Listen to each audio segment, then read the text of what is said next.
Hello and welcome back to two videos in one really. I've been busy on this Friday, haven't really had a chance because the game was on Thursday. I'll explain more. I am Mike, so I'm a West Ham fan.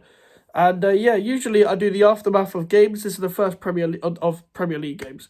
Uh but this was a midweek game, so it's very hard to fit all of that in. And I also do match previews. So we're gonna combine the Tottenham aftermath with the Fulham match preview. We put the two into one, and yeah, we try and talk about it overall. I'm sorry it's on a Saturday. I know this probably isn't going to get the traction that it would usually get. That's why I try and upload the previews on a Friday or a Thursday. But listen, make sure to like the video if you are new, and subscribe if you're new. But yeah, we beat Tottenham 2-1 on a Thursday, and we go into West London to face Fulham at Craven Cottage, who are a team that I picked up a bit of form last three games, but as a team that we also have a very good record against, from what I remember, and that's without doing any basic level research. But to be fair, the last two times that we've gone to Craven Cottage, it's been a 1-0 win and a 0-0 draw. I think I've got that right. But yeah, let's get into the Tottenham game first. Obviously, if you saw my match reaction, you would know the basis of how I feel. But that was a very unexpected win. A very unexpected win. It was great. It was fantastic. Like, it was always fantastic to beat Tottenham, Chelsea, Arsenal, etc. Like those kind of teams, like, because they're London, and I like winning London derbies in general. No matter who the London team is, I want to win the London derby because I think that's important, and I think that should give you extra motivation to rep your side of London. But it's Tottenham, and you know what Tottenham fans are like, and this is, to be fair to Tottenham fans, and I never thought I'd say those words, but to be fair to Tottenham fans, they are a reflection of how their club acts. So usually, they're like, let's say Mourinho, for example, like Pochettino, they will go through a rough patch under Pochettino after the Champions League final, and then they're happy again. They've got Trophy Mourinho, as they called him. The Mourinho stuff doesn't work out. It goes a bit depressing. Oh, the football. But then he goes. Nuno Espirito Santo comes in. There's not really any optimism there. There's one of the few managers that have come into Tottenham and has been like, I'm not really optimistic. What is this? And everyone thought, well, Tottenham are gonna be like 10th place. If they kept Nuno, they probably would have been around 10th place. But then it goes to shit, goes toxic. And then Antonio Conte comes in. They're like, Antonio Conte, waving the Italian flags and singing Antonio. There's only one Antonio in London, and he owns that stadium. But then they go all the way down low because it gets toxic again with Antonio Conte. Then Postecoglou comes in, and this is a bit different. I will say, I'm not gonna generalize all of these things that come up when it comes to Tottenham. Postecoglou was linked with West Ham in January after we lost to Wolves at Molineux. It wasn't with any strong source, but the Celtic fans talked highly of him. I only watched the Old Firm, so I knew that they played really good football, but I didn't watch it in detail. We faced Tottenham in pre-season, and they were already like getting into the positions and playing good football, and I was like, they've done this already, and this is their first game. Like they've taken to him straight away. I've never seen it. I've never seen anything like it with the tactic like straight away, like since like a Pep would come in and play his type of football, but it wasn't his end goal type of football because he didn't want Joe Hart, he didn't want Bakary Sagna, he didn't want Gael Clichy, etc. But I'm just getting the best out of what he has, and I don't think they completely backed him. I predicted them to finish 8th because I thought it'd take a bit more time than this. But rightfully so, they've been excited and they've played very well. They've had a bit of a rough patch, but that just proves how important James Maddison and Mickey van der Ven is. But that also proves probably should do a bit more in the transfer window. They probably wanted 2 centre backs instead of just van der Ven. So if someone can come in instead of a Ben Davies or an Eric Dyer. So when we rock up to the ground, I'm thinking they've lost 4. They're winless in 4. They've just drawn to Manchester City. And as much as I say a lot about not taking a draw, there was a lot of positives they could have taken from that. So they would have been on a high. They would have been like, make a statement, not a statement against us. Like, I'm not saying we're like the biggest team in the world or anything, but like make a statement. We're back to winning ways at home, and I thought we were going to be in for hiding, and I thought that watching the first half as well. But when they were popping the ball around, I was thinking to myself, how is this still 1-0? Like, how are we still in this game? But I didn't have any hope for the second half. I didn't think we were going to get those lucky goals. I didn't know that. Obviously, Areola had a knock. I don't know where Cornet is, but Areola had a knock. So Fabianski came in, and what a game for Fabianski. Like, he was getting peppered with shots, and he did very well commanding his box, punching the ball at the right times, and putting off good saves. I am so happy with these goalkeepers, you know. Areola and Fabianski have had bad games for West Ham. But if we just put all of that aside, and I've criticised Fabianski a lot, I've criticised Areola as well. Areola and Fabianski are the two best keepers I've seen at West Ham in terms of the depth, the quality and depth. Since UC Yaskalainen was retiring, taking a step back, and Adrian was coming in. Adrian had a lot of faults, but he had a lot of fantastic games. To be honest, Adrian was better saving with his legs than he was with his hands. But Fabianski and Areola are the two best keepers I've seen at West Ham, because I grew up on Rob Green at first, then it was like Yaskalainen, Adrian, Darren Randolph, then it was Joe Hart, then it was Fabianski, then it was Roberto, and let's not talk about Roberto.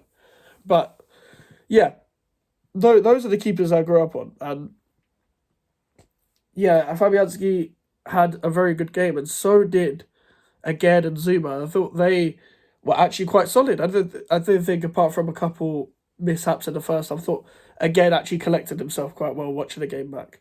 I think Zuma dealt with Son quite well. I think when you're defending like that, when you're that organised and you're that structured, that's the way to keep Human Son up, because he's a runner in behind. He's not a guy who's going to drag you that much out of possession. He would do that down the left channel, but at the same time, he is still a very good lone striker. He kind of has to play that with his age now, because he can't do the same things he could do at left wing. Maybe he still could, but for his age, I think it's better that he plays as a striker. And you can tell that even from an opposition point of view, Human Son's trying to take more of a captain role now that Harry Kane's left and Hugo Lloris is not in the picture anymore. Human Son is taking, like, I think he is the captain of Tottenham now. And you can prove that with the cup.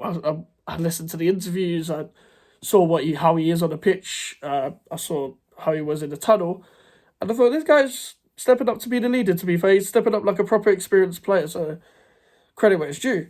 But we absolutely locked him. We locked him up, and good. Like, when does Human Son not score against us? You know, like, remember last year when we lost 2-0 at Tottenham? It was one of the worst performances I've ever seen. I can say that about a lot of games in the London Stadium era, including the Brighton game last year, etc. But Human Son still scored then, and he was having a bad season. He was playing with an injury. And yes, we locked Human Son. We defensively in our shape. What was great about it was the fact that we kept letting them play on the side, so we were man marking very well. What David Moyes got spot on was the James Ward-Prowse role. So in the game, like, you're seeing him in the 10 when we're on the ball. But when we've not got the ball, he's playing as a deep midfielder. Now the greatest thing about this is he's got two tacklers beside him. When you're defending like this, you've got Souček and Alvarez. So this really worked, where he was pretty much man-marking the whole time. So because Alvarez and Souček are next to him, they've got the third man run. So I think the third man run on the right was Pedro Porro, and sometimes on the left there'll be a Doggy or Johnson. Souček and I think it was a Doggy. Souček cuts off a Doggy's pass the lanes. Porro cuts Alvarez cuts off Porro's. Now, he didn't always follow him. Porro got some joy. And when they were chasing the game, Porro goes out wide and Paquetá has to deal with them. And defensively, we stood there very well. But now that we're going to Fulham away, moving on to Fulham away, let's get the job done. We've got a good record then, and the Tottenham win wouldn't mean much without winning against Fulham. And the reason why I say that is because we've made up for the fact that we should have won at Crystal Palace. Because if you said the fact that we got a draw away at Tottenham and we won against Palace at home, most fans would have taken that as 2 games anyway. We actually did it the other way round. But it would be typical West Ham to drop points in this game. Now, if we win this game, we go on level points with Tottenham, on level points with Man United. If they don't win their games. And if we do that, we are in for a battle in Europe. And I would take an 8th place. And yeah, I've just realised that I've had to cut the video. So now you can see my glasses. I have to wear glasses for... I've just been wearing glasses. Don't ask why the video's cut and I'm wearing glasses all of a sudden. But yeah, we need to go get the job done against Fulham. He's going to start the same starting lineup. It wasn't the best performance from Kudus. Thought Zuma was back to his best. Thought again played really well in a tight defence. Thought Emerson was sensational. Thought Alvarez was really good. Thought Ward-Prowse was really good, especially off the ball. But on the ball, I actually thought he did quite well. Thought Fornals did well when he came on. Thought Bowen did well in the second half. He was very isolated in the first half. Thought Kudus did probably better in the first half than he did the second half. Thought Paquetá was awful in the first half, and then second half, yeah, he did well tracking back and stuff and lumping the ball in the air. He likes doing the dog work, and we've got to accept that. That's probably going to be his role from now on, and especially under Moyes. But Paquetá on the left doesn't work for me. It doesn't work for me. It still doesn't work for me, but moving on to Fulham, they nearly won at Anfield, which is mad. Winning at Anfield is so rare. I remember watching Leeds beat Liverpool at Anfield. I was like, what the hell? It was Jesse Marsh as well. It wasn't just anyone. It was Jesse Marsh that got the job done at Anfield. But they beat Wolves, controversially, but whatever. But they battered Nottingham Forest. I actually got to watch that game on Amazon. Like, it was a balance of Fulham stretching Forest, but Forest being too easily stretched and losing all their duels and lack of creating chances and probably a lack of identity, which is probably why Steve Cooper is probably going to get sacked. But we just about beat this Forest side. We drew to this Palace side that got lost to Bournemouth. We've got to step it up.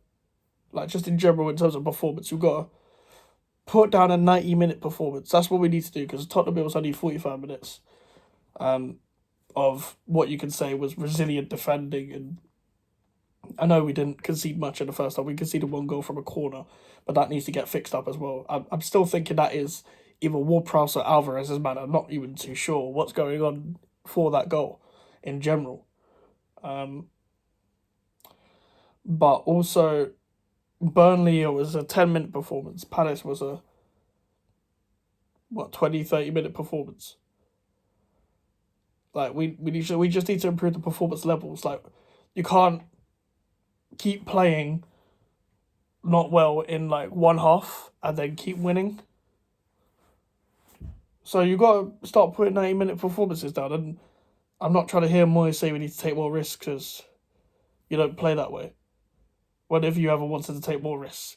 But you got it spot on against Tottenham in the end, because in the first half, after the first goal, you're thinking, well, the setup is a bit shit, the tactics are a bit shit, and they were still a bit shit. But I think there's certain things he did get spot on. I thought he set up the midfield very good. I don't think Paquetá on the left worked, but I think Emerson did well. I think Fabianski and Zuma did well. I think Bowen showed some good strength. I don't think Kudus was to his best. And I think bringing on Fornals to see a game is a very good sub. I think did some good things, Moyes, and there were some bad things that I still think are the same things that we've been complaining about. But listen, a win against Fulham will be the same team. Raul Jimenez got a couple goals. We've got to keep him locked up. We've got to keep their wingers locked up. Willian will have a good game. He's having a good season again, Willian, like playing well. They've got some good players like Palhinha.